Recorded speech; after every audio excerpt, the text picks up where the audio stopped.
nails. Have you noticed those? You have these strange looks on your face, or you're doing weird things. Some of the ones that come up, I'm just like, I don't ever remember doing that, but apparently I did because it got caught. As I said earlier, this is our last lesson, especially for those who are watching online. This is our last lesson for this semester, as Janet always called it. And as I was working on this earlier this week, I noticed that we ended our spring study with the confusing of the languages of the Tower of Babel. Now we're ending our fall study with the destruction of Sodom and Gomorrah. I looked ahead. I've sort of already been calculating out how many chapters we were going to get through in our next spring study. And it appears, Lord willing, that next year we will end our study with Jacob running for his life from Esau. And I thought, another tragedy. I mean, why so many tragedies? And then I thought, because nothing is new under the sun. So there are always tragedies. When our boys, I remember when our boys were teenagers and caring for my parents and Joe's parents, I would often think, now, when this is over, things are going to calm down. And when this is over, things are going, things never calm down. So, I guess your all's life is pretty much the same way, always looking for the next thing. So, but as we come to this week in chapter 19 of Genesis, the destruction of Sodom and Gomorrah. I know you probably have a lot of questions, but let's sort of hold the questions, and whatever questions you have, we'll look at those as we go through it. But think about this. What surprised you? Did anything surprise you? I was listening to one teacher yesterday that I don't get to listen to very often, but he said, and I'll tell you when we get to it, two things really jumped out at him that he had never noticed before. And you would think, a preacher, I mean, how many times have they read it? How many times have I read it? How many times have you read it? Did anything jump out at you? Did you see anything new that you didn't already know? Verse 14, Lot goes out, speaks to his sons-in-laws, and were to marry his daughters. Yeah. I don't know if I ever paid attention to that, because he fled with his daughters and his wife. Yeah. That is worded differently in different translations. Mine also says, spoke to his sons-in-law who were to marry his daughters. But there's a note here that other translations will say had married his daughters. In that case, he had two other daughters that were already married, in addition to the two that were at home. When we count up that there were 10 in his family, if indeed that's what the 10 is, then there would have had to have been other children, obviously, besides the two that were at home. So, depends on what translation you have, how that is actually worded. But yeah, there were others that he went and talked to. And why was he sitting at the gate? I think he was in the government. I've often said, he did this and this and this, and then he ends up living in Sodom, married, and on the city council. Because that's where business was conducted, was in the city gates. But as Gina shared earlier from, were you here when she was sharing from Matthew Henry? Say that again, what they were doing. He was saying why Lot was sitting at the city gate, that he might have been while the others were out tippling and drinking. He might be waiting on somebody that he could help out if they come by. And he was looking for somebody. And then I didn't know what tippling was, but it's drinking too. Drinking a little, drinking a lot. He was a designated driver. Yeah, he was a designated gate sitter, so yeah. That was Lot's job. I had forgotten where the Ammonites and the Moabites came from. Yeah. I mean, I knew that at some point in my life, but I had forgotten that was the origin. Yeah, those two are a little easier to try to remember than the Amalekites and the otherites. Yeah. I always remember Ammon of being where it is on the eastern side of the Jordan River because Ammon, Jordan. Yeah.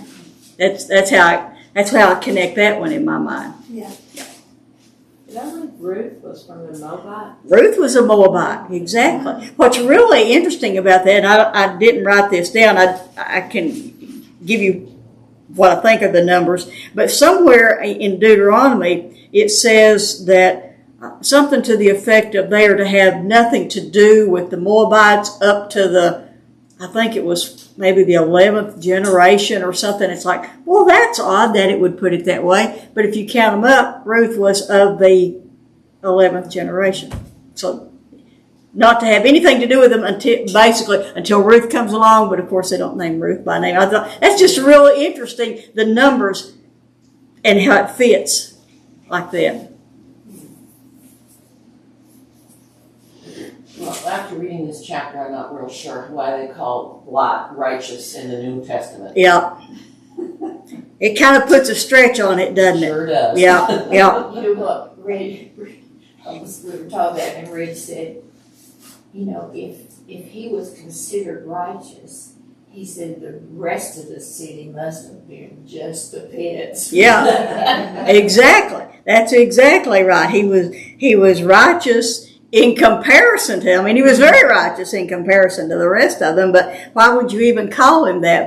But we'll talk about that whenever we get to that point. I just don't see how, I mean, I don't want to be a delegate or anything, but how can you have sex with somebody and not know? I thought the same thing. Yeah. I'm not the only weird.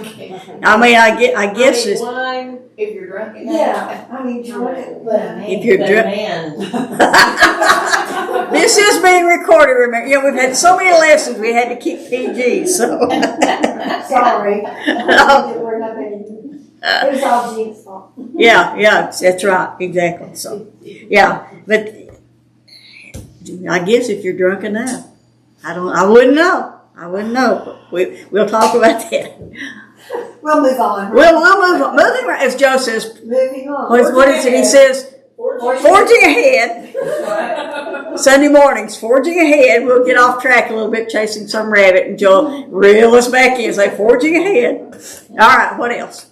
This sounded like it might have been Matthew Henry too about Lot. Said where he was a good man and everything. It said he was surrounded by moral rot day after day, but he was righteous and he was in constant torment. Well, you know, that is what the word vexed means. Righteous torment? Yeah, vehement torment. Yeah, but he chose it. Exactly. I mean, he wanted. He wanted, and he didn't want to leave, as we'll see. No. They had to drag him out. No.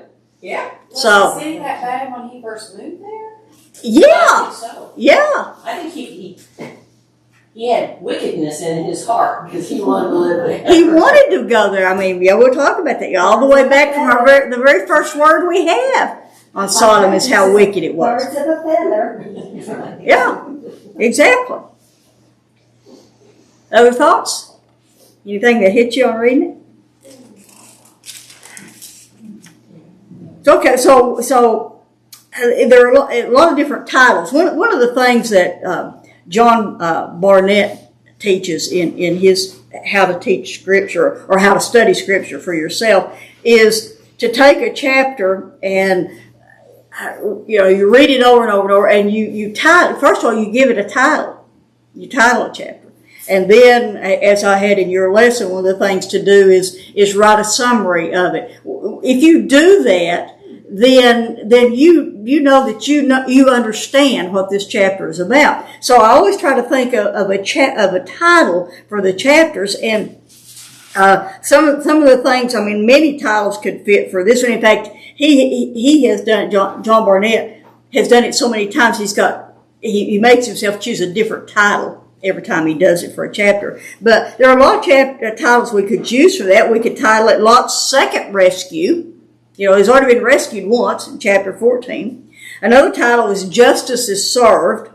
One commentary put it this way, titled it The Sequel, Lot's Degeneracy. But the simple title, like I put in your lesson, was A Tale of Two Visits. Chapters 18 and 19 constitute one integrated story. It's one account with several parts to it. The Lord, in human form, along with 2 angels, came to earth for 2 visits. One around noontime at Abraham's house, or at least in the heat of the day, or early afternoon in the heat of the day, and the second one took place at night. As we've often said, these are real events, but they do have symbolic meanings. We can see things in them. It's not anytime that we have a spiritual connotation to something. This represents this, or analogy, or allegory. Doesn't mean that it's not a real event, but we can see other pictures in it. We could say that one visit took place during the light, and the other took place during the dark. One brought intimate fellowship, and the other one brought judgment and destruction. And like the account of the flood, in this chapter, in this visit, we will see mass destruction and death with only one family escaping, just like with the flood. And like the flood account, both of them will have endings with the father getting drunk, causing consequences not only for their failure and their descendants, but will affect the Israelites as well. The Moabites and the Ammonites, just like the Ishmaelites, just like the Canaanites, will have a great effect on the Israelites. So we may ask, and in fact, this went through my mind. This is some of the things that I jot down when I first started reading. Why is this chapter even in the Bible?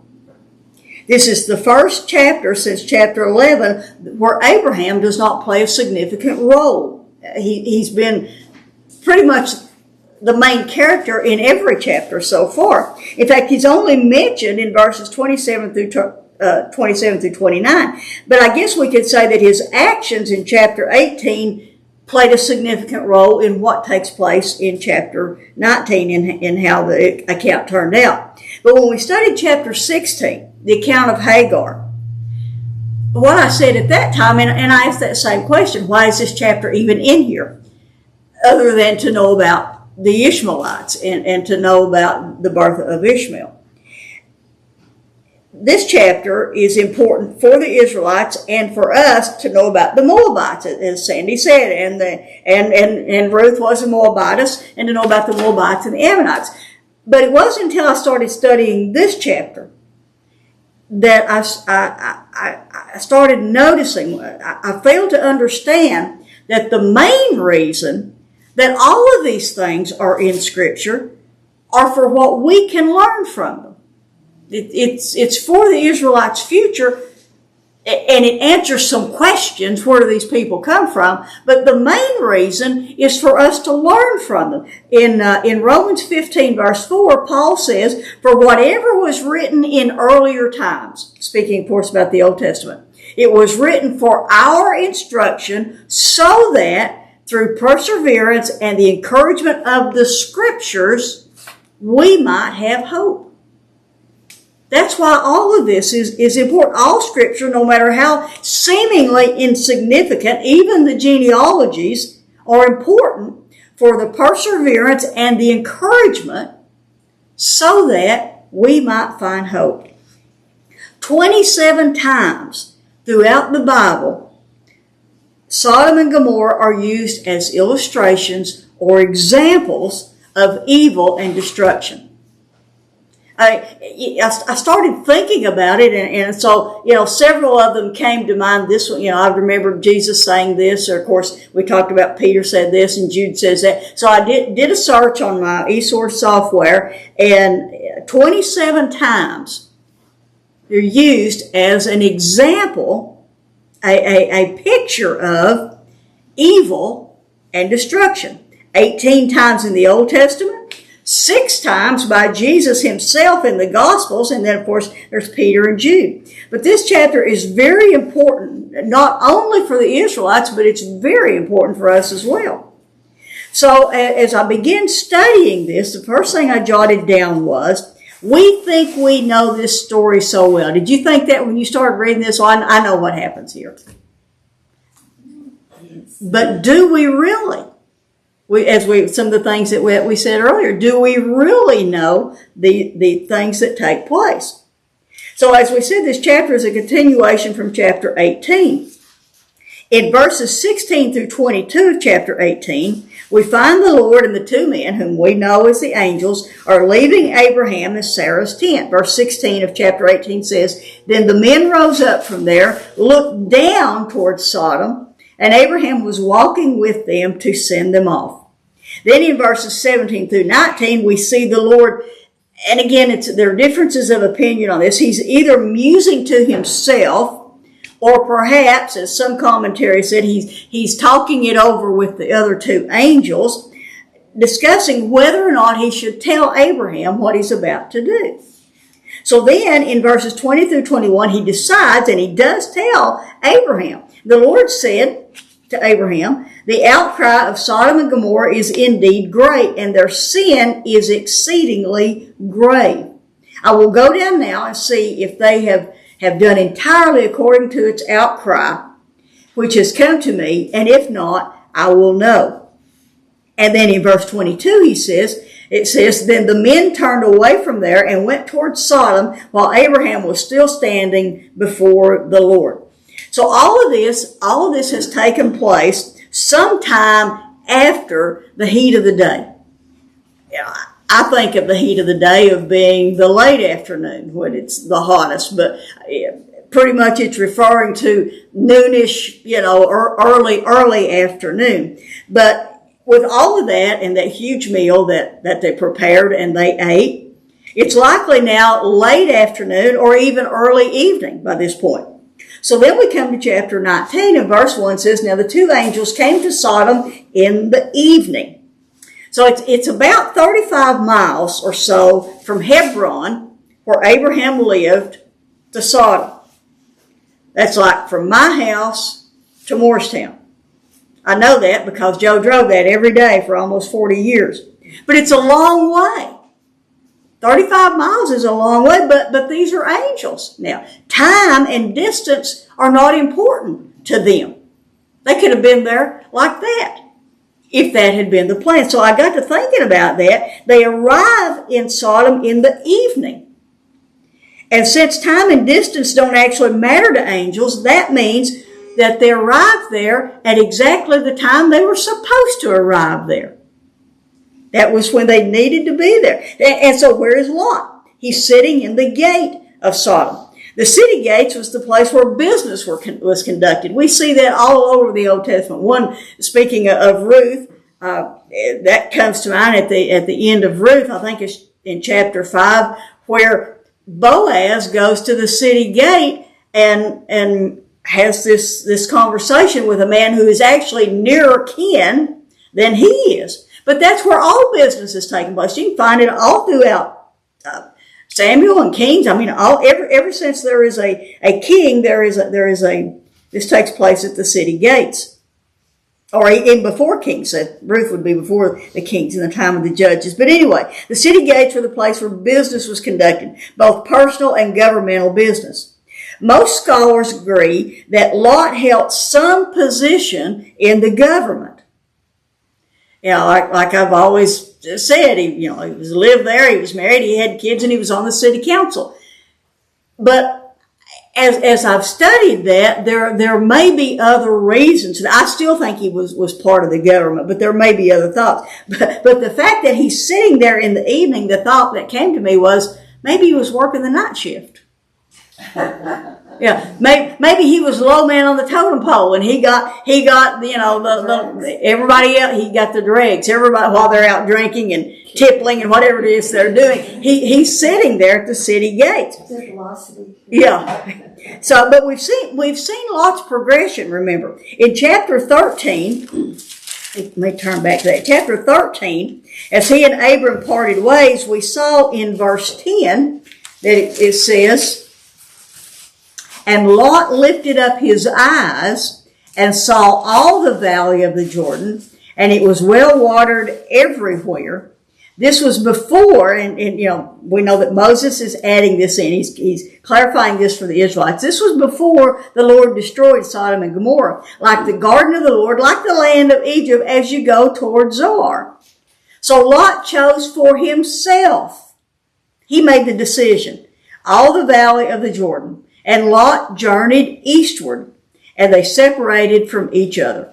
Then it says, Abram settled in the land of Canaan, while Lot settled in the cities. He's getting closer and closer. Every time we see him, he's a little bit closer. Settled in the cities of the valley, and then moved his tents as far as Sodom. So he's getting inching in, just a little bit closer and a little bit closer. And as we said, the next time we see Lot, he's now in chapter 14, he's actually living in Sodom. In chapter 14, verse 12, when that war takes place and they're taken into captivity or kidnapped, chapter 14, verse 12 says, and they, speaking of these kings that came down, also took Lot, Abram's nephew, and his possessions and departed, for he was living in Sodom. That word for possessions there not only means things that he owned physically, but his family. So he's living in Sodom now and has a family. So you watch this progression take place, and now he's sitting in the city gates. Now it's some 25 years later, here he is.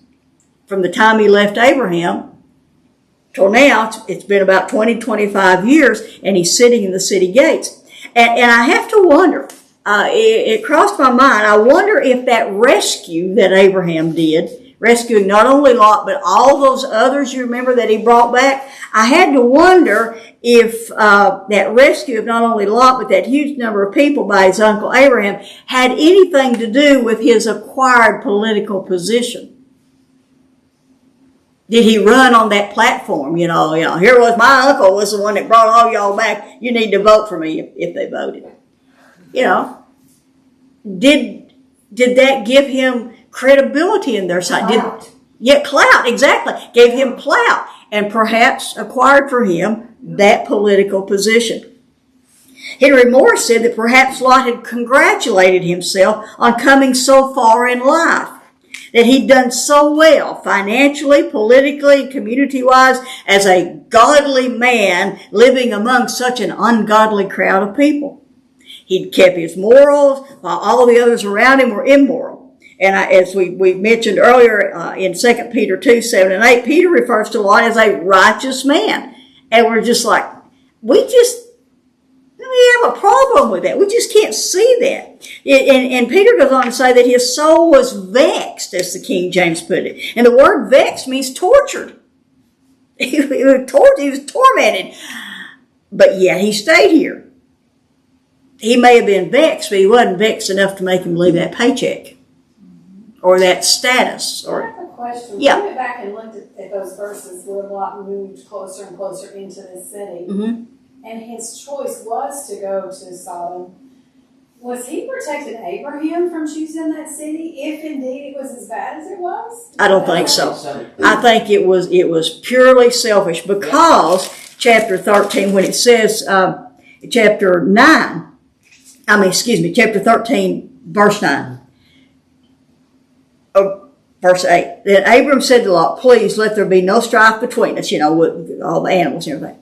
And then verse 9, is not the whole land before you? Please separate from me. If you go to the left, I'll go to the right. If you go to the right, I'll go to the left. And Lot lifted up his eyes and saw the valley of the Jordan, that it was well watered everywhere.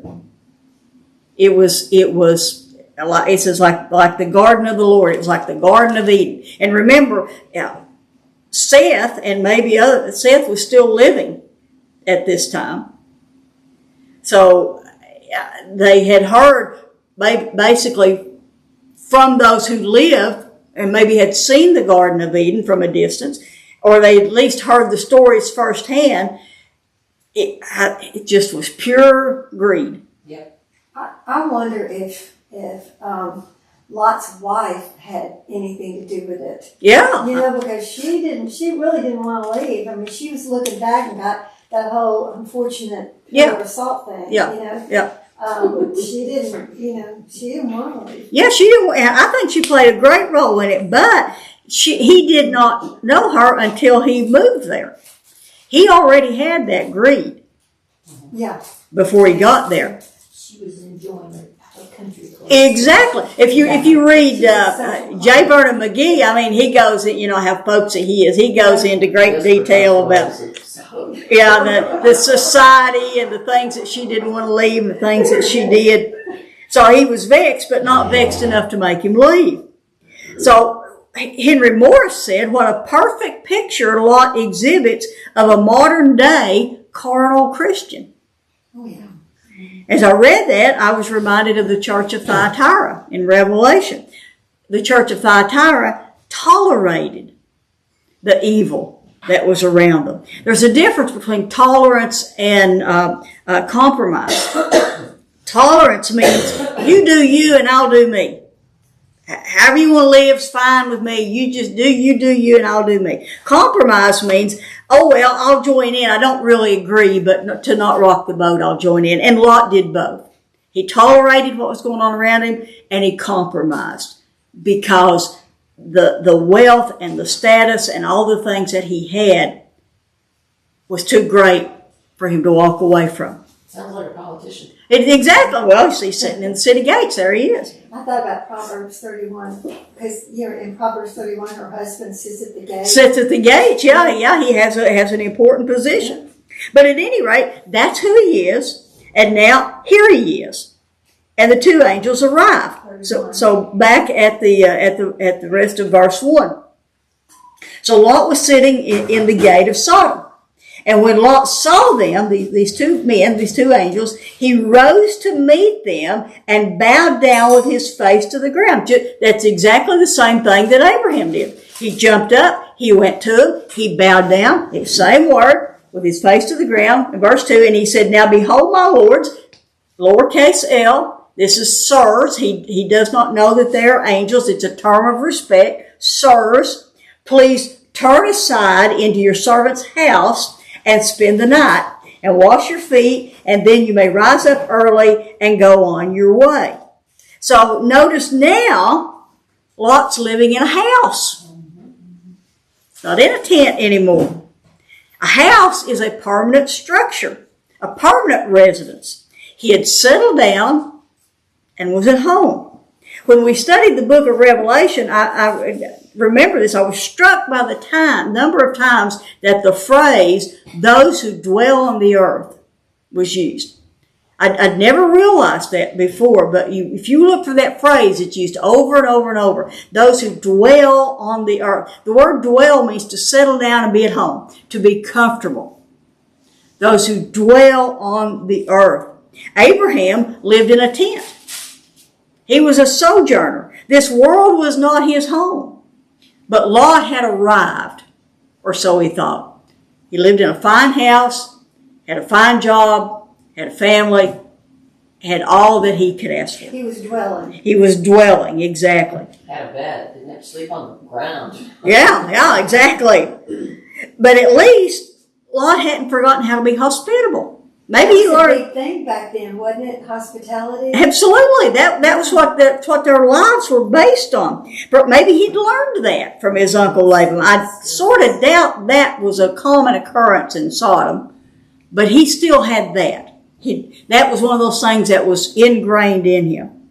But the way we read that, and I had always thought this until I was studying the words, we read that and we think that Lot's house is just right down here. Just come into my house. But actually, at least nearby. But there's some thought that I read in several commentaries that the phrase turn aside, where it says, now behold, my lords, please turn aside to your servant's house. That phrase turn aside might indicate that Lot's house was not nearby. You had to turn aside to go to her. You had to go a ways to get to it. And maybe he was trying to get them to his house before anyone else found out that they were there. In fact, some commentaries suggest that the whole reason, as Gina said, the whole reason that Lot was sitting in the gates was to warn newcomers. I don't quite buy that. I think he was on the city council, as I've said. But that still didn't take away the fact that he was concerned about outside people. I mean, it's one thing when it's going on all around you, but when somebody new comes in, he at least has that decency in his heart that he's concerned about their welfare. So at least he offers his house as a resting place. And so the angels said, no, but we shall spend the night in the square. Now, do you think they didn't know what might happen? I mean, now, angels are not omniscient. But do you think they didn't know what might happen? Were they testing Lot, or were they just being polite? Oh, no, I couldn't. You know how we are. Oh, I couldn't. There's no way to know. No, there's really no way to know. We can speculate. Yeah. Yeah. That falls under the title of discuss, which I've got right here. Discuss. No, I wondered about if they were testing him. I don't really know. they're trying to find a righteous person. They were. Like they had promised Abraham, or the Lord had promised Abraham. Yeah, exactly. So they were trying to find They were trying to find a righteous person. They're angels. Maybe they're not omniscient. Yeah, they're not omniscient. Angels are not omniscient, but they would have. to know more than Yeah. than Well, the cry had come up, yeah. as we said last time, and the cry came up, as we said last time, from the victims. So we don't know what they knew about Abraham, but I think they knew more than just. He's not just some random person, but maybe they were giving him the opportunity to give back to them. I think that makes more sense than anything. Yeah.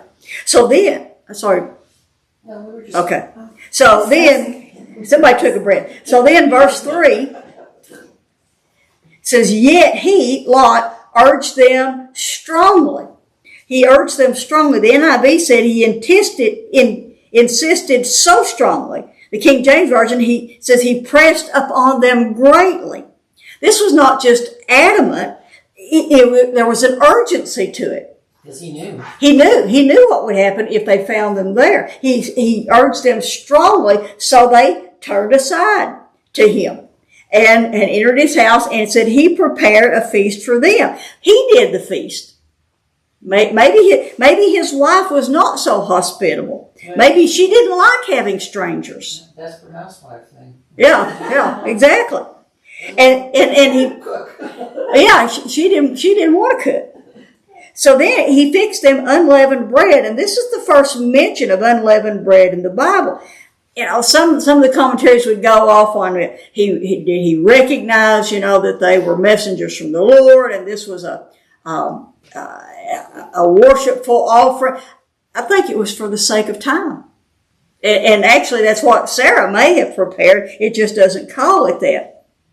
So perhaps this was just quicker. But I couldn't help but think, here's another big meal right after all they'd had at Abraham's, and now they come down here and he fixes another feast for them. So, but they're angels; they can handle that. Yeah, And they they're on the eat. scale. Yeah, right. Yeah. I still can't get over the fact that they're eating. Yeah, they're eating, and not only did they eat earlier, they're eating again. Right, exactly. But by the way, you're just this little quick sidebar, something I learned. We know that leaven is a picture of evil in the Bible. Anytime leaven is used, it's a picture of evil. So the reason for that is that leaven causes fermentation.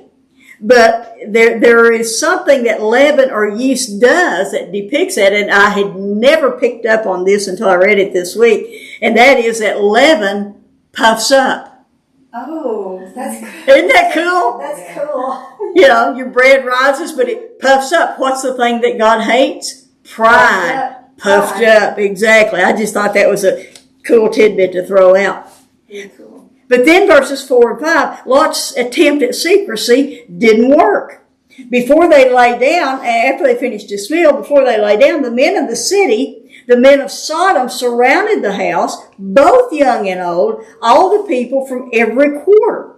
And they called to Lot and said to him, where are the men who came to you tonight? Bring them out to us that we may have relations with them, is how the New American Standard puts that. So the word must have traveled pretty quickly, but in order for all these men, both young and old, from every corner of the city to assemble, to get there before they went to bed, but maybe not as quickly as we think, because they had to prepare the meal, and then they ate. So it wasn't just like, 20 minutes later, all these men are there. There was some time that passed before they got there. But verse 5 can be pretty graphic, depending on what translation you're using. The King James Version says that we may know them, while the more modern translations just say outright that we may have sex with them.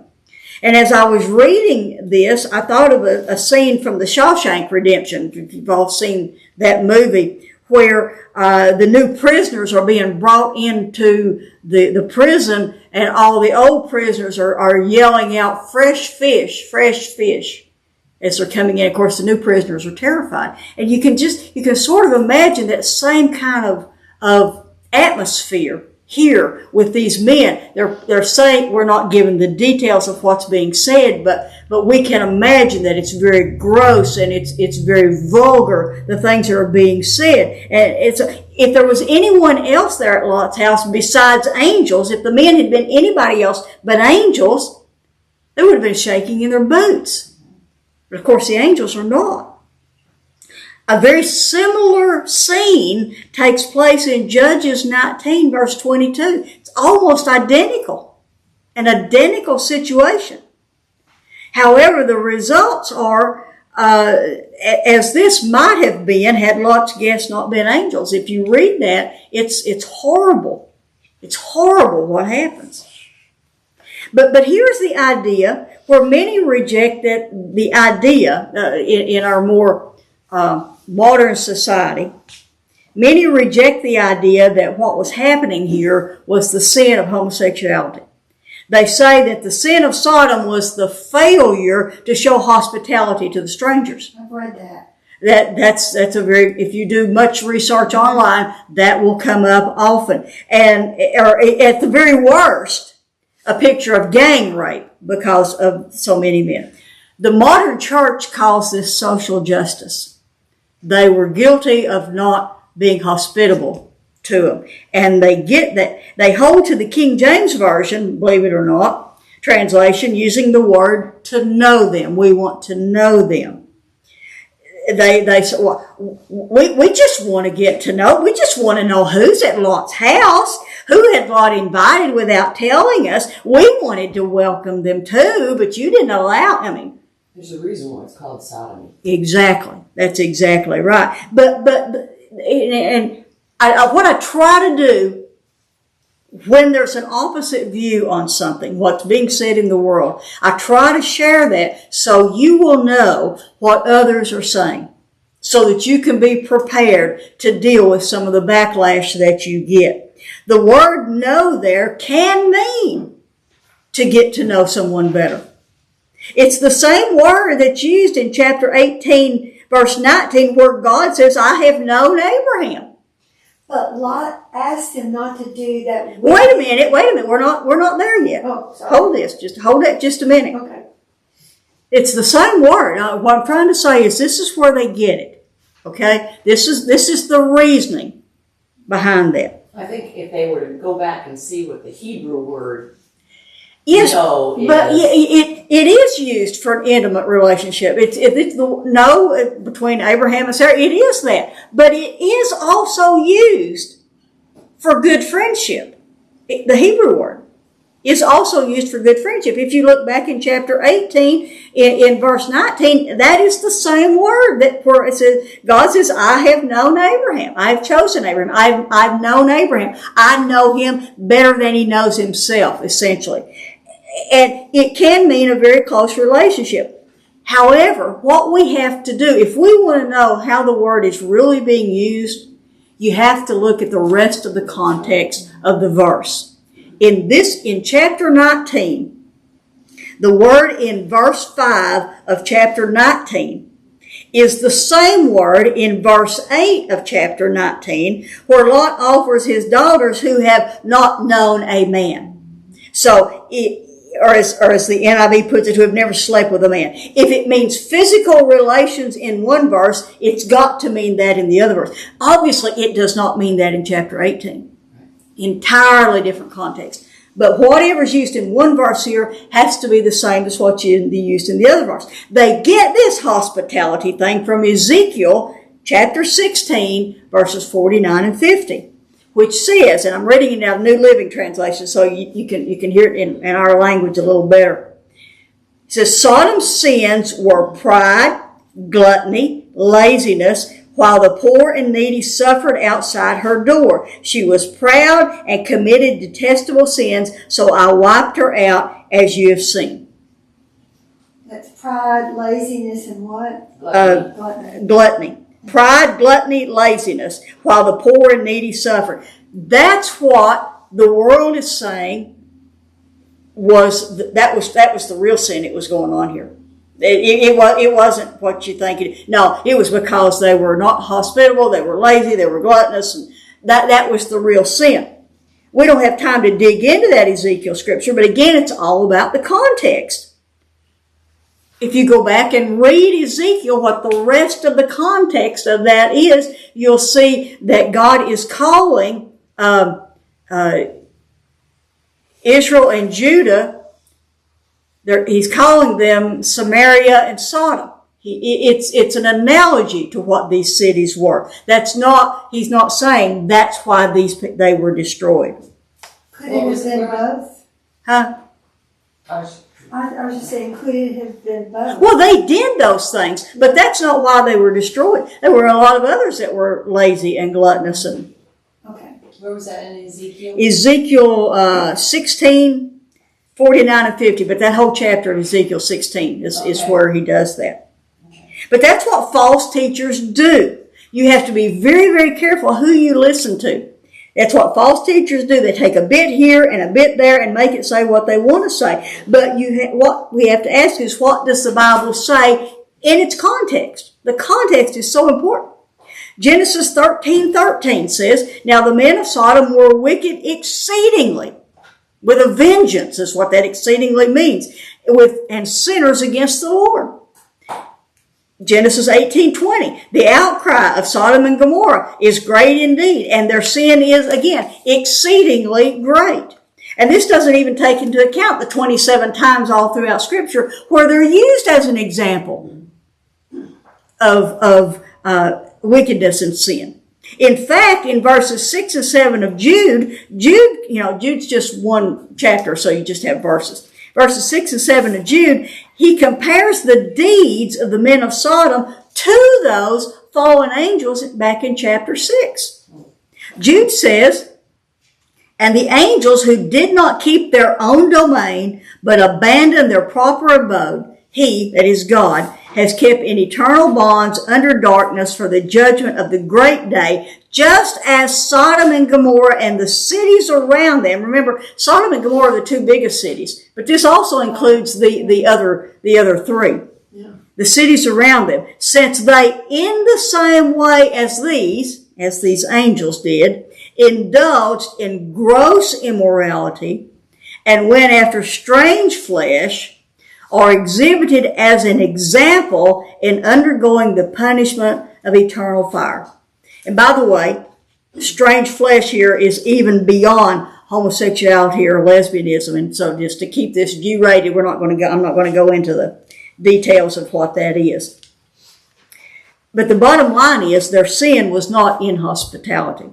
It was not pride, it was not laziness, and it was not gluttony. I mean, look at what Lot himself says. Now, Sandy, we're to that point, verses 6 and 7. Lot went out to them. Verse 5, they called Lot, we're the men who came to you tonight. Bring them out that we may have relations with them. Verse 6, but Lot went out at the door, shut the door behind him, and said, please, my brothers. I mean, he's trying to smooth it over. Look, we're all friends here. It's okay. Do not act wickedly. He's accusing them of what they're wanting to do. And then Lot does the unthinkable. At least to us, it's unthinkable.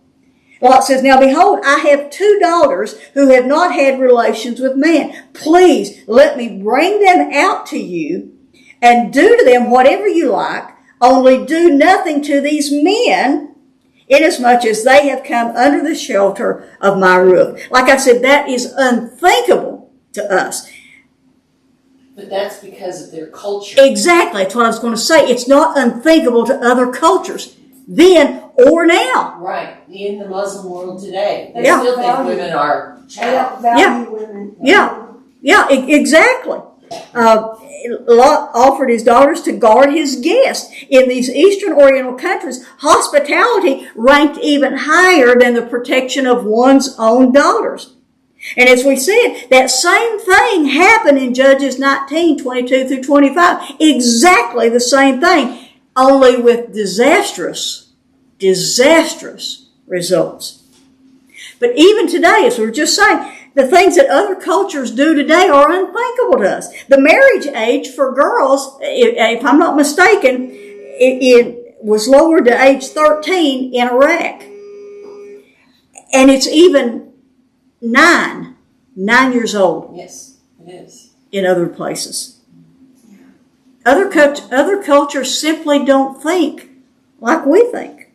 But it's still wrong. It's still a sin if it's even cultural for him to say, hey, I got some daughters. This is culturally, appropriate. Doesn't mean it's appropriate. Well, I mean, women were not, granted this, equal partnership until Jesus. But it's still wrong. I agree. Well, we believe it is. We believe it is morally. weren't married. Huh? Yeah. No, they weren't married. They were virgins, these two that still lived at home. Everybody had at it. It's not been like with a single person, it would have been like gangway. Yeah, exactly. That's exactly what it would have been. And that's what happens in Judges 19. It's exactly what it is. And we can, it is morally wrong. But they did not see it as morally wrong. I can't, we just. How did they get to that? Because God, when He created Adam and Eve, they were to walk side by side. Yeah. Where did that Where did that come from? Well, it came, from the fall and then from the dispersion and the Tower of Babel and all of that. It just got worse and worse and worse as time went on. This was actually, these things, we've talked about this, and I don't remember the chapters off the top of my head. I think it's Leviticus 17 and 19. If you go and read those, the things that God says, don't do this and don't do this and don't do that, because those were the things that were being done by the Canaanites. And remember, God had told Abraham that the iniquity, the iniquity of the Amalekites was not full yet. It would be another 400 plus years. But this had got to that point already in this place. So God was putting a stop to it in this place. But then Lot learned right quick that these men didn't think much of Lot as he thought they did. They definitely didn't see him as a brother. Yeah. Verses 9 to 11, they said, stand aside. I like him a lot. Yeah, they didn't like Lot a lot. Furthermore, they said this one, speaking of Lot, came in as an alien or a sojourner, and already he's acting like a judge. Now, he'd been there for some 20 plus years, but he's still the newcomer. Sounds like the South, doesn't it? So he's new. Amy, we love you so much. 30 more years, you still be Amy from Minnesota. So, but here he is. He came, and already he's acting like a judge. Northern aggression. Yeah, exactly. Sorry. So, okay. So here he is. He's acting like a judge. And then they say to him, now we will treat you worse than them. And they come after Lot. They pressed hard against Lot and came near to break down the door. But the men, the angels, reached out their hands and brought Lot into the house and shut the door behind him. And then they struck the men who were at the doorway of the house with blindness, both small and great, meaning both the old and the young. So that, but here's the thing. It says they wearied themselves to try to find the door. They're blinded, but they're still trying to find where the door is. They're still trying to get in. I thought the same thing. Good grief. Yeah, I mean, they're still coming at the door. And if Lot didn't know before, if Lot hadn't already figured it out, I think he now understands that these two men are angels. So verses 12 through 14, then the men said to Lot, whom else have you here? A son-in-law and your sons, your daughters, whomever you have in the city, bring them out of the place. Now they're blinded, but the commentaries say perhaps not physically blinded, but in a state of confusion. So Lot is able to get out and go and try to get his family together. And so whoever you have, bring them here. The angels go on, verse 13, for we are about to destroy this place because their outcry, back from chapter 18, verse 20, is true. What they have heard is true. Their outcry has become so great before the Lord that the Lord has sent us to destroy it. And so Lot went out and spoke to his sons-in-law who were to marry his daughters or who had married his daughters, whichever your translation puts that. And he said to them, get out of this place, for the Lord will destroy the city. But look at their response. He appeared to his sons-in-law to be jesting or joking. Oh, he's just carrying on. Listen to the old man, He's just carrying on. Hey, you're making a mountain out of a molehill or whatever. J. Vernon McGee said that a person can be saved and still lose their witness by their lifestyle. That's true, especially their witness to their family. Lot's family had seen him every day in and day out, going along with things, tolerating things, compromising with things. And now you're telling me to get out because the Lord's going to destroy it? Who are you to tell us anything? Well, those sons were also from Sodom. Exactly. So they were from Sodom. He had given his daughters to marry ungodly men. We think of the New Testament of don't be unequally yoked. But he had given his own daughters to them. One commentary said this, the nearer the judgment comes, the less men will believe it to be impending. I thought that was a good statement, particularly for our day. The nearer the judgment comes, the less will men believe it to be impending.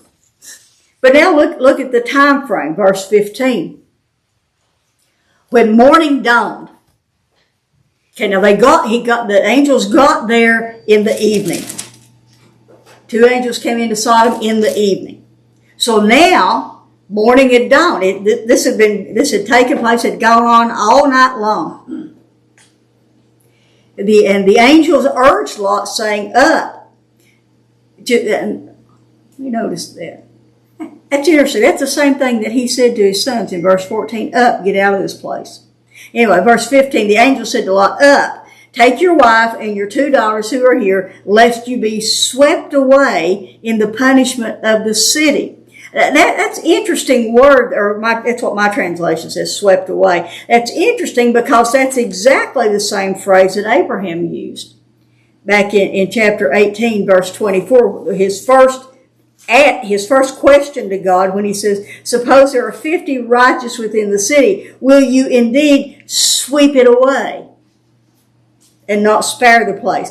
I went last week, I looked, I checked the words for the rest of that section. The other places he says,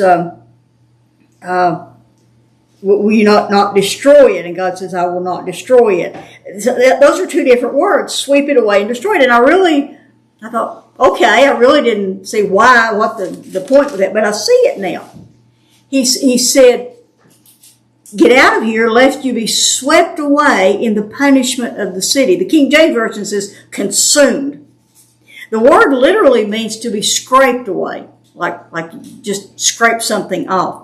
But the sense is to be caught up in the destruction. You and I would call it collateral damage.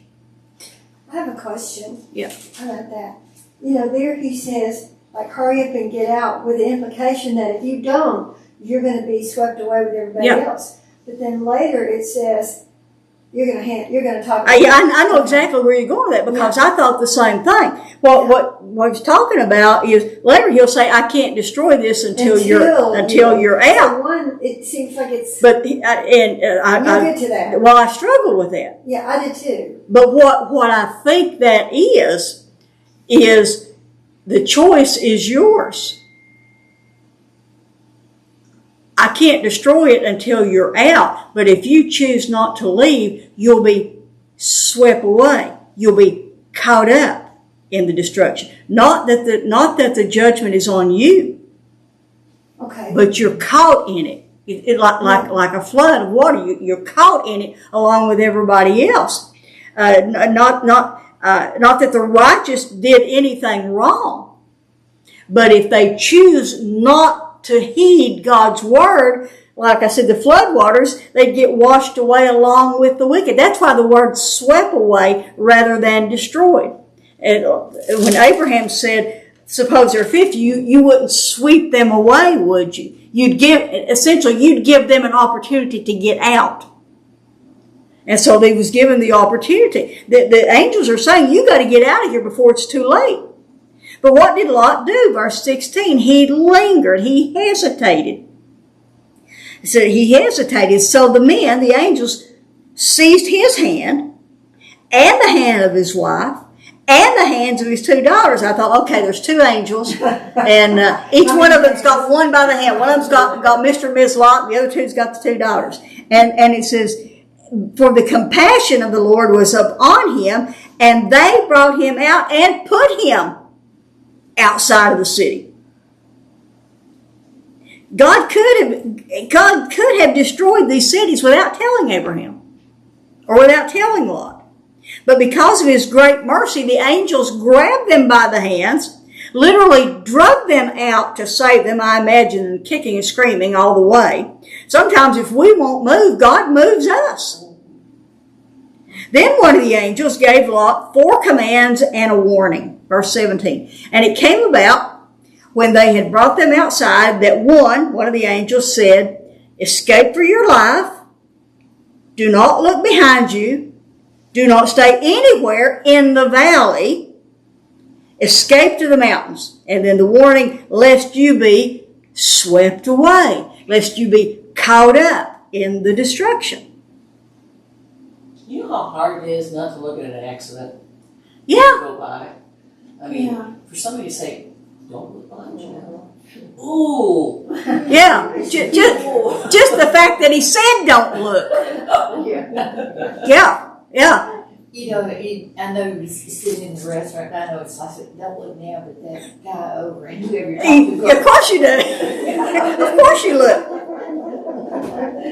You strain your neck looking. Strain your neck looking. But so what did Lot do? Did he say, "Oh, thank you"? No, he says, "I don't want to go to the mountains. You know, I appreciate what you've done for me and everything, but don't you think God sometimes just goes, What about all my stuff? all my stuff? Yeah, I got all my stuff." He did take a bug out, babe. We'll talk about that in a minute. So look at verses 18 through 20. And Lot said to him, "Oh, no, my lords, there's a plea. Not the bride. No. Behold, behold, your servant has found favor in your sight." Obviously, you brought me out, so I found favor in your sight. And you've magnified your loving kindness, which you've shown me by saving my life. But I cannot escape to the mountains. Something will happen to me. Let the disaster overtake me and I die. I'm like, wait a minute. He believes that God has saved him from the destruction of Sodom, but God can't protect him then in the mountains. You know, does God not go to the mountains? God doesn't like mountains. Well, isn't that where Abraham is? Yeah, well, it's the other mountains, the mountains on the eastern side. Okay. But God doesn't go to the mountains. You know. What do you think God's been doing the last 20 years besides protecting him? But let me add this about where they are and where they're going. In verse 17, one of the commands is do not stay anywhere in the valley. Now, we know that there are 5 cities in what's called this circle of the Jordan, or the cities of the valley, as it's called in chapter 13, 11, and 12. We even know the names of the cities, and we know their kings' names. If you look back in chapter 14, verse 2, we see that Bera is the king of Sodom, Bersha is the king of Gomorrah, Shinab is the king of Admah, Shemember is the king of Zeboim, and the king of Bela, which Bela is the small city that's name will be changed to Zoar. We don't know what that king's name is, but we know the other kings and the other names. So the little city that Lot wants to go to is Bela, and it will be renamed Zoar due to its small size. So the angel, and I expect with the okay from God, agrees to Lot's request. Verses 21 and 22. So he said to Lot, behold, I grant you this request, or this prayer, also not to overthrow that town. And that's interesting because back in chapter 13, I just remembered this, when it says Lot lifted up his eyes, he saw the valley of the Jordan, he saw that it was well watered. This was before the Lord destroyed Sodom and Gomorrah, like the garden of the Lord. And then Moses says, like the land of Egypt, as you go toward Zoar.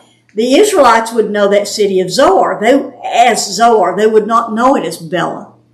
So Moses uses that name that they recognize there. But that's why the city is renamed Zoar, because the word Zoar means a tiny city. So verses 21 and 20, I read that. Therefore the name of the town was called Zoar. And then in verse 23, now the sun is fully risen. The sun had risen over the earth when Lot came to Zoar. Then the Lord rained on Sodom and Gomorrah brimstone and fire from the Lord out of heaven. And he, the Lord, overthrew those cities and all the valley, the other 4 cities in the valley, and all the inhabitants of those cities, and what grew on the ground. So not only the structures, but every person and everything that grew. Henry Morris, of course, in Henry Morris's commentary, he, being a geologist, he goes into great detail of what could have happened and how it could have happened, and all the detail on this, and that's good for apologetics. But for us who believe it because it just says it, and for the sake of time, I'm not going to spend a lot of detail there. But it could have been earthquakes, it could have been volcanoes, it could have been an intense electrical storm which ignited. Remember all those tar pits, which ignited all of that. A solar flare. Yeah, so it could have been any of those things. However, God doesn't tell us here other than the details that it rained brimstone and fire from heaven. That's all we know. That's all we have to go on. Literally, it was scorched earth, and the Lord caused it. But one thing I thought about was, again, like the flood, we're only told about those who escaped. We're not told anything about the details, except that everything was burned up. We're not told the details of the destruction of the city. We're not told how the buildings burned and fell down. We're not told about the cries of the people in the flood trying to get into the ark, or we're not told any of that. However, in the book of Revelation, we are told those things. And there we see in Revelation that even in the midst of the greatest destruction, the people will not repent, and they even curse the Lord. Every time I read that, it just astounds me. The things that happen during the Great Tribulation, and the people, it says, they blaspheme the Lord, and they will not repent. And I suspect there's probably some of that going on here, even though we don't have the details on it. But then, verse 26, but his wife from behind him, she's not with him, she's lagging behind, looked back, and she became a pillar of salt. Now, we don't know exactly what happened here. There are speculation that she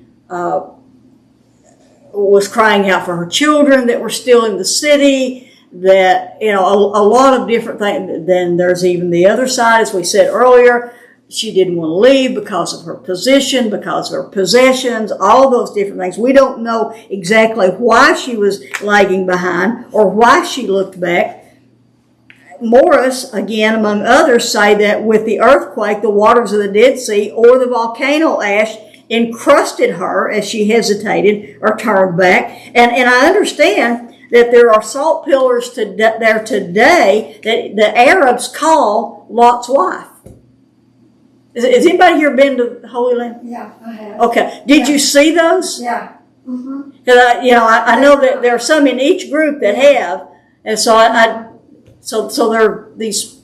Yeah, I mean, they're sort of like, there's not like an obvious shape. Well, no, I wouldn't think it would be the shape of a woman, but I thought it was interesting that the Arabs call them Lot's wife. But the lesson, of course, from this is when God saves you, don't look back. As my cap says, put your hand to the plow and don't look back. And Jesus even says in Luke 17 to remember Lot's wife, not to look back. But while all this is taking place in the lower end of the Jordan River Valley, we could say, meanwhile, over in Hebron, Abraham has walked out to the place where he talked with the Lord the day before. Verses 27 and 28. Now Abraham arose early in the morning and went to the place where he had stood before the Lord. And he looked down toward Sodom and Gomorrah and toward all the valley, all the land of the valley, all those cities. He knew where they all were. And he saw, behold, the smoke of the land ascended like the smoke of a furnace. Can you imagine? The day before, everything's fine there. When he's talking with the Lord, he looks out in all the cities. And today he looks out, and there's this smoke rising off of all the land. And then he knew that God didn't find anybody right That's there. exactly what the note that I made. And he knew God didn't find even 10 righteous in any of the cities. I have to wonder if he slept any the night before.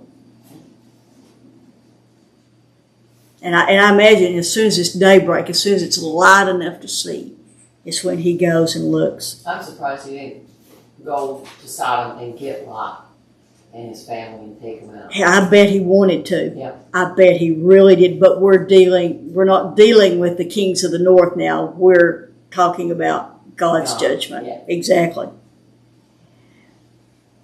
And then Moses tells us tells the Israelites and tells us in verse 29 that thus it came about when God destroyed the cities of the valley that God remembered Abraham and sent Lot out of the midst of the overthrow when he overthrew the cities in which Lot lived. It was not exactly Abraham's prayer that saved Lot. At no point did Abraham ever say, please take care of Lot, or I pray for Lot and his family. But God certainly knew that was what was on Abraham's heart. And it was because of God's covenant with Abraham that Lot was spared.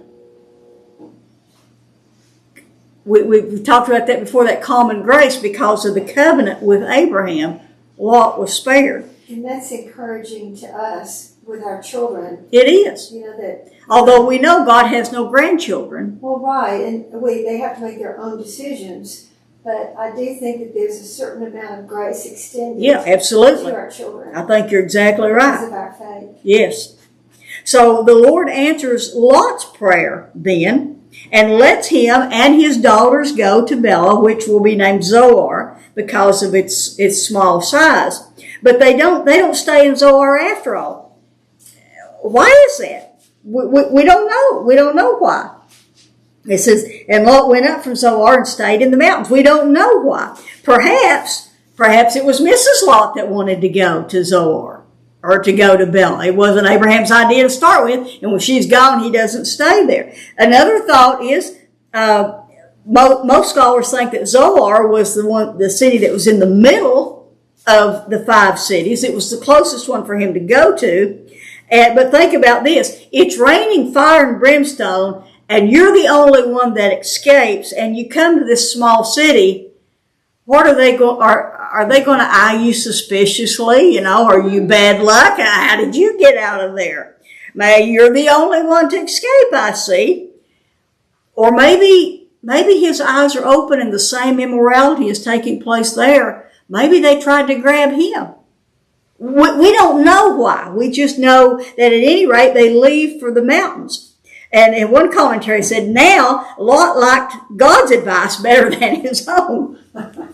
So, and just when we think, we're like, okay, they're out of that.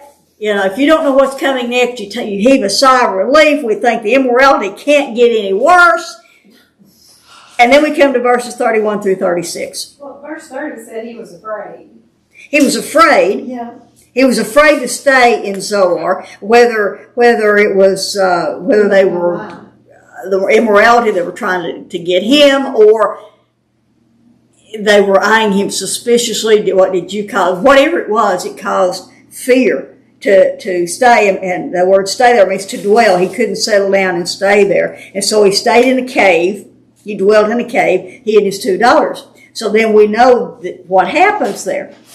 So then the firstborn said to the younger, our father is old, and there is not a man on earth to come into us after the manner of earth. Come, let us make our father drink wine. Let us lie with him so that we may preserve our family through our father.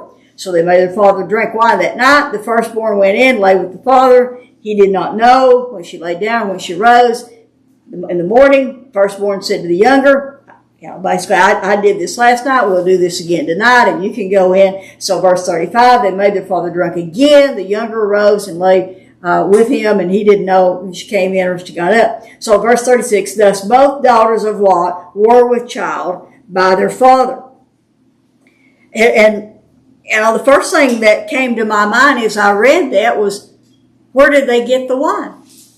That's what I was going to say. That's the only thing they had in their bug-out bag was wine. And they grabbed their bug-out bag and it had wine. You need wine if you're... Yeah. Well, you would need something to drink if you're bugging out. Yeah, absolutely. There you go. There you go. Maybe Why they did grabbed you- it in Zoar.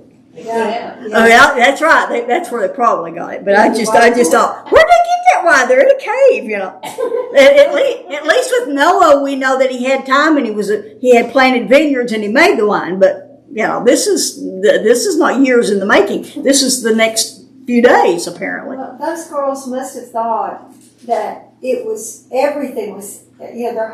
everything all over the world was. That's what I used to think. But you got to remember, they've been to Zoar and they've seen other people.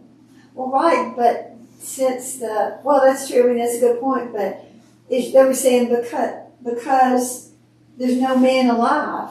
That's their excuse. But they know there's no man alive that they wanted or that suited their fancy. I guess I don't know. Well, but maybe they just thought that because of what happened to them, that they were the only survivors. Yeah. That they were pariahs for the rest of the men out there. Yeah. It's like, I'm not going to touch you. Yeah, well, that could be you're jinxed or you're cursed or whatever. That is a better explanation. I used to think that they thought the whole world was destroyed and they were the only ones left to repopulate the world. But then I realized they have just been in Zoar and they have seen other people, so it's not that. It had to be another reason. But I think that's a better thought. They're untouchable. Yeah. Well, and also maybe they wanted to preserve their family gene. Yeah, it could have been. I mean, we don't know exactly why they did that. But I think we have to remember where they are from. So that we may preserve our family. Yeah. But we have to remember where they are from and how they are raised. This is not a big deal to them. What their own father had offered to do to them. I think that in their minds this was no big deal. They probably, Sodom and Gomorrah probably approved it. Well, yeah, probably. Lot probably did not. That's probably maybe where he drew the line. So they had to get him drunk. He would have gone along with that. But their attitude was, you just do what you have to do to survive. But I think that they knew that even Lot would not have consented to that.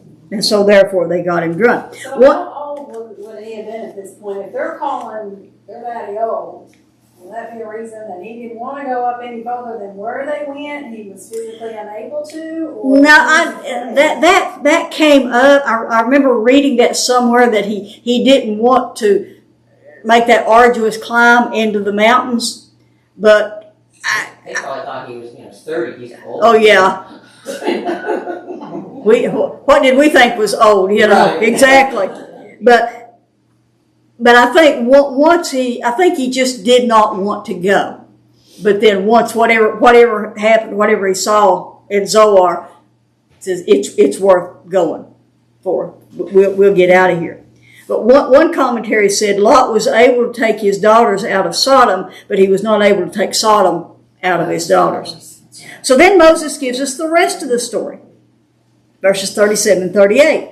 And the firstborn bore a son and called his name Moab, for he is the father of the Moabites to this day. And as for the younger, she also bore a son and called his name Ben-Ami, for he is the father of the sons of Ammon. Ben means son of, and Ami is the father of the sons of Ammon to this day. The name Moab means from the father, and Ammon means son of my kin. Now, if we had time, we could trace these nations, the Moabites and the Ammonites, and see how wicked and immoral they became. You know, that whole deal with Balaam, as the Israelites are doing the wilderness wanderings, and the king of, I forget which king it is, that sends for Balaam to come and curse them, and he can't curse them. Everything, opens his mouth and good stuff comes out. He can't curse them. So then basically what he says is, and this takes place over several chapters. It doesn't happen back to back, so you got to trace the story. But basically what he says is, I can't curse them, but I can seduce them.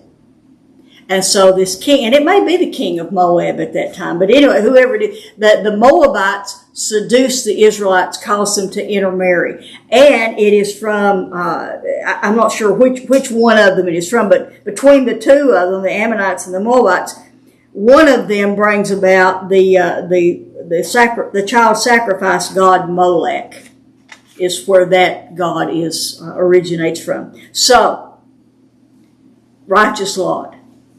We come back around to that. And actually, as we said earlier, Lot was only righteous in his actions by comparison to the rest of the Sodom. He may have not participated in the immorality of the Sodomites, but he tolerated it. He purposely chose to live there. He married a woman from there. He gave his daughters to marry other ungodly men from there. He loved the city and what the city offered him, and he did not want to leave it. And this is where a pastor or a preacher taking this would take the application of loving the world and the things of the world, the lust of the flesh and the lust of the eyes and the sinful pride of life. But Lot had to be physically dragged out of the city. And he didn't want to go. Even then he didn't want to go where God told him to go. But still, Peter tells us he was a righteous man. Andy Wood says that Lot had received justification. Justification is when a sinner puts their faith in the Savior. That's your position. His position was that, and he was saved, but he had lost his witness. His talk didn't match his walk. And at this point, after this, Lot disappears from history. We don't find him again in history, but his witness, both good and bad, continues on those 27 other times in Scripture, and even to today.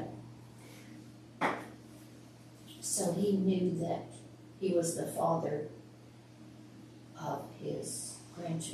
Yeah. No wonder he disappeared. There's this song just came. Willie Nelson's got this song, I'm my own grandpa. I forget, I mean, it's, but anyway, that didn't fit there at all. But he knew that, I guess he had to know that there was nobody else around, right? Well, I mean, you know, logically and literally speaking, he would have known when the children were born, he would have known, and he would have had to have helped raise them, and whatever went on from there as these people. But we don't have that. What we have is that example. As Paul said in Romans, these things are written for our instruction, for our learning. It not written to make a point. It really happened. But because it did, we can learn from it. So any other comments or thoughts as we finish up for this It does season? kind of make you wonder though what happened. Oh, yeah. You know, what happened after he came to or sobered up or whatever. Yeah. You know, how did he respond to the fact that, Well, it's already happened. I mean, you got to, well, yeah, but you got to deal with it. To Yeah. Regardless of how he responded to it initially, you got to deal with it Yeah. at that point. Just like with Hagar. What we said about Hagar when she came back, you know, we don't know exactly what happened when she came back, what kind of a blow up there was or what, but at some point they eventually settled into a routine. A day to day, this is the way life is, and this is just what we've got to deal with, and that's what they have to do. How Moab and Ammon turned out, and their people turned out. Yeah. They weren't raised right. Yeah. They weren't raised any better. They were raised with that mindset, with what they knew. Terrible Just didn't go back to Abraham. I don't know. Not raised right. Instead of going to the mountains. Dad. Well, that as Gina said, why didn't Lot go back to Abraham? I mean, that's a good question. Why didn't we don't know. But well, maybe he did, and the Bible just didn't tell us. You know. well, I think if he did, we would have known that. But You would think. Maybe he was ashamed that he couldn't. I think that probably is what it was. He was ashamed at that point, felt like he couldn't go back. Okay, one other thing real quick I want to leave you with. Any of those comments on this chapter? It was a lot more than I knew, because all I knew was that Lot's wife looked back and treasured. Well, That's the main thing that I remember Yeah. about it.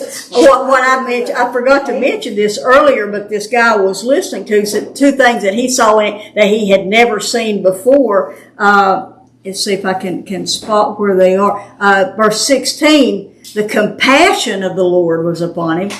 And there's another place where it talks about the mercy. He said he'd never expected to see loving kindness and compassion in this chapter. But he was surprised by seeing the compassion of the Lord was upon Lot. So, okay, let me leave you with this from Colossians 1, verses 8 through 10. And the context, of course, you know, I got to give you the context. I love Colossians. The context is Paul's never been to Colossae, but he's heard about them. And so he writes them a letter. It's one of the prison epistles. He's in prison. He's never been there, but he writes them a letter, and he says that Epaphras has told him all about them. And he says, and he, Epaphras, also informed us of your love in the Spirit. For this reason also, since the day we heard of it, we have not ceased to pray for you and ask that you may be filled with the knowledge of His will, of God's will, in all spiritual wisdom and understanding, so that you will walk in a manner worthy of the Lord, to please Him in all respects, bearing fruit in every good work, and increasing in the knowledge of God. And that's what I pray for each of you here, each person that's watching online. May you be filled with the knowledge of His will, in all spiritual wisdom and understanding, so that you will walk in a manner worthy of the Lord, to please Him in all respects, bearing fruit in every good work, and increasing in the knowledge of God. In Jesus' name, amen. So I hope y'all have a great Thanksgiving and Christmas. And so, Joe, that concludes our lesson. That scripture I cut out, and I have prayed that over my children since they were really young.